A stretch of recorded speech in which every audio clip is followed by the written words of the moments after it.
Remembering a civil rights icon, Julian Bond died over the weekend. He was a key player during the civil rights movement of the 1960s. But what most people don't realize is that he was born right here in Nashville. Our Chris Conti spoke with those who knew him today. And Chris, he's being remembered as a courageous political figure. And Rory, Julian Bond is often regarded in the same manner as Martin Luther King or Rosa Parks. The civil rights movement was the main part of what he focused on back in the 1960s after he was born in Nashville in 1940. The Bishop Joseph Johnson Black Cultural Center. At a place where they study the history that helped shape present-day African-American culture. I think that says something about courage. They were remembering today a man who helped deliver change.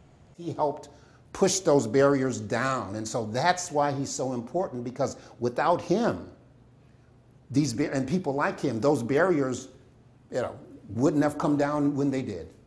Frank Dobson is the assistant dean of Vandy's Black Cultural Center.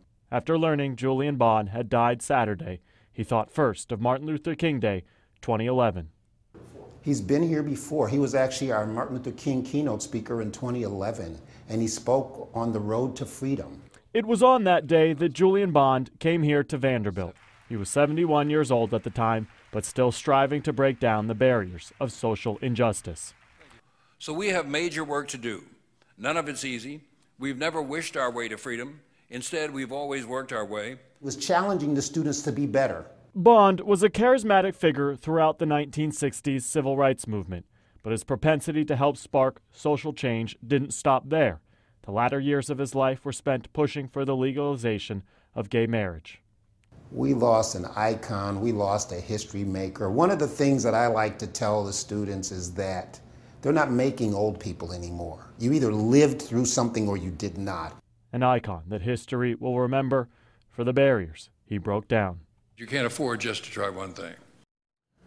Julian Bond died on Saturday in Florida from a vascular disease. He was 75 years old.